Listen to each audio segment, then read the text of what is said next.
The, the people who the Sumerians say came to Earth to do the genetic engineering that we've talked about are the Anunnaki. Now, we need to do some background a little bit on who the Sumerians were first.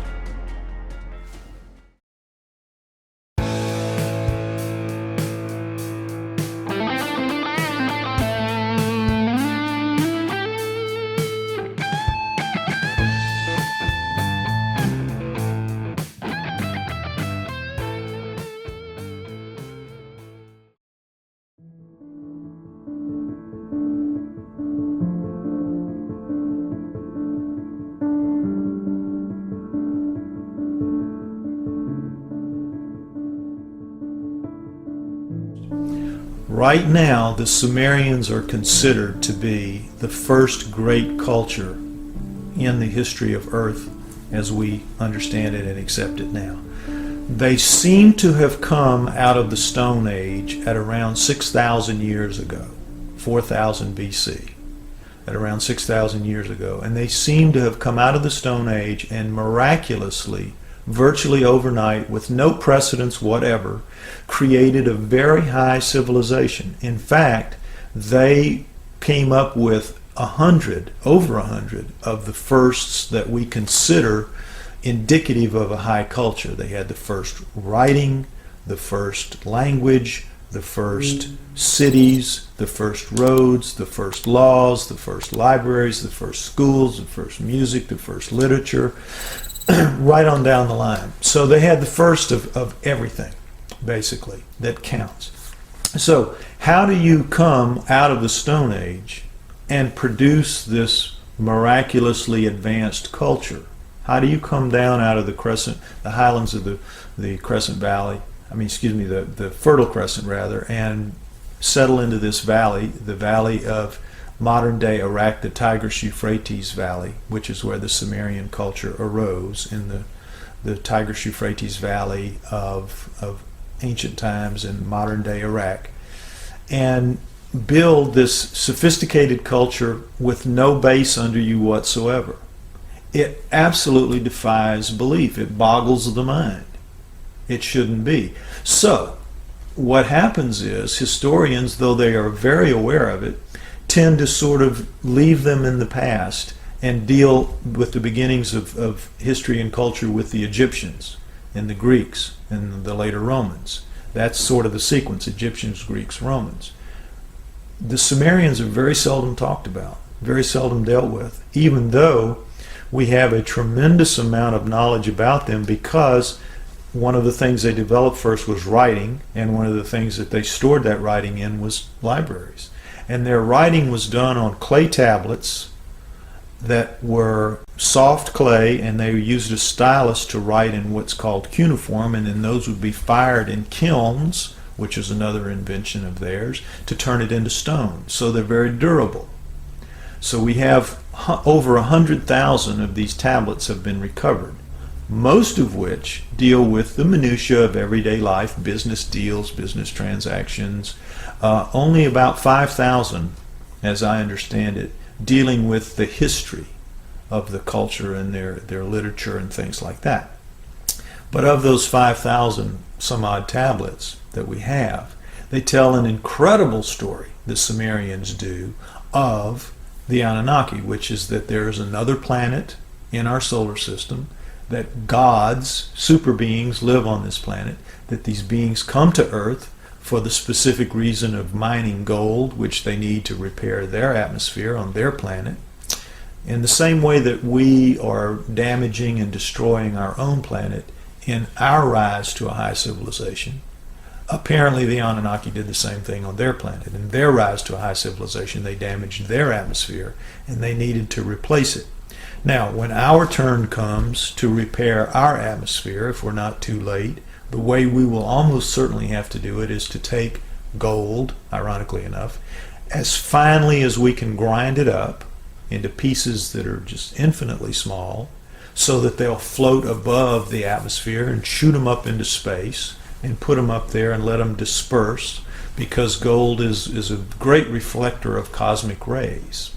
and it's of course an insulator. But that's why you see gold sheathing on the visors of astronauts, and why gold is in the satellite in the capsules, the space capsules, to shield from cosmic rays. So that's what the Anunnaki said they had to do. Now it's amazing to me that here are the Sumerians writing 4,000 years ago saying these things that we are only just now beginning to realize ourselves we're going to have to do one day. So for whatever it's worth, they say the Sumerians say that the Anunnaki said they came to Earth to get the gold, and they did that.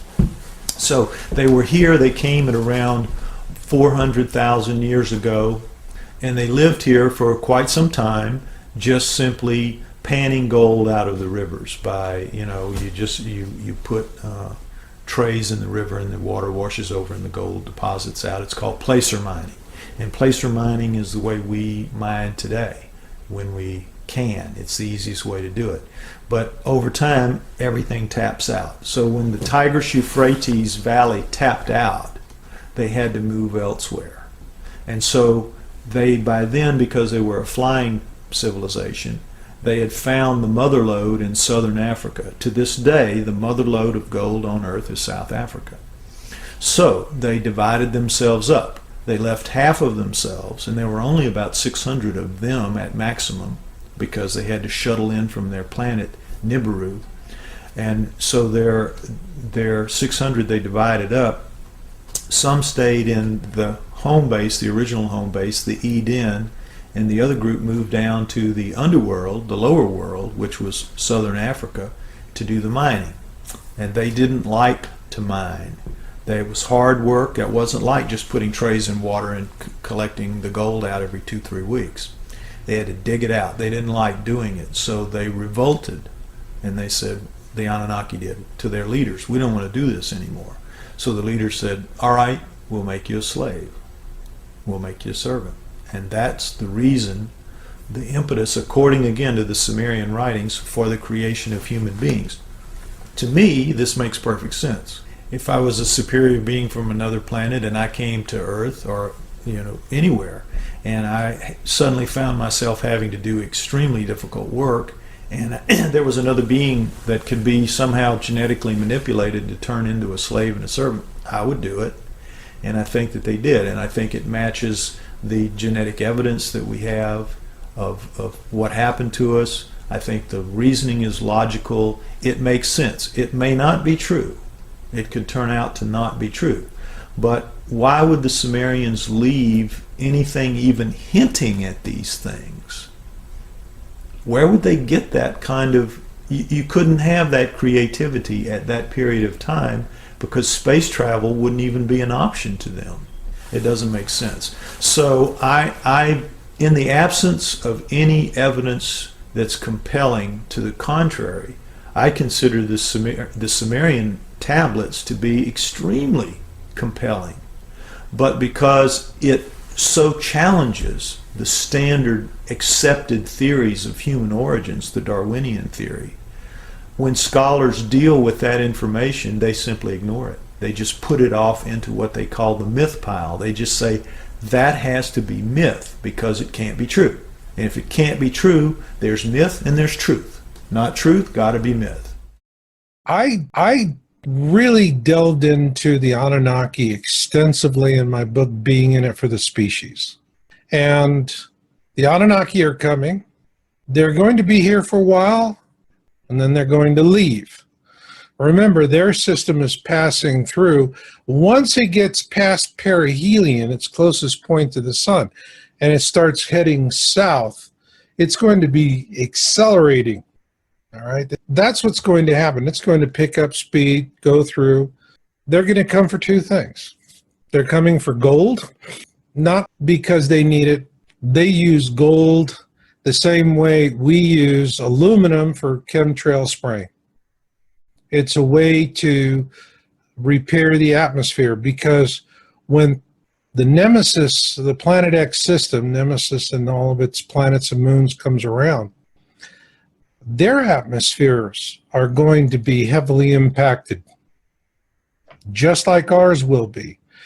and it's going to cause problems for them. And so they take the gold, pulverize it like into a very fine talcum dust, and they put it up in their atmosphere, and that repairs it. And that's the reason why they use the gold.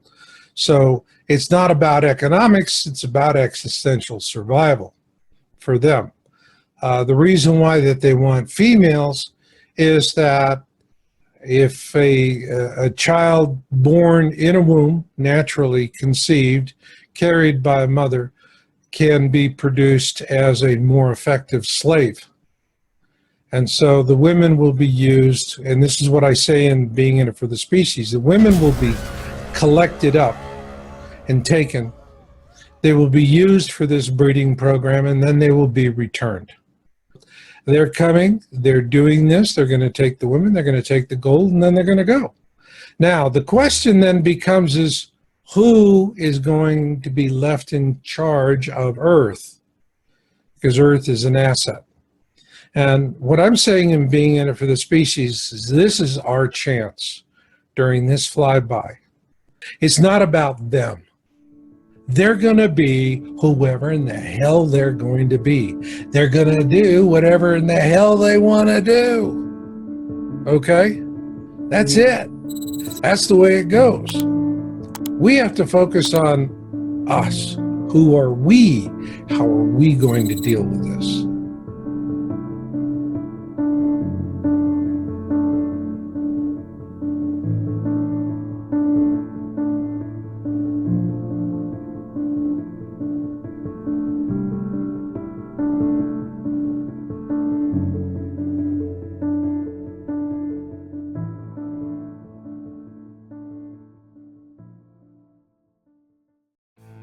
This has been the Confidential Report.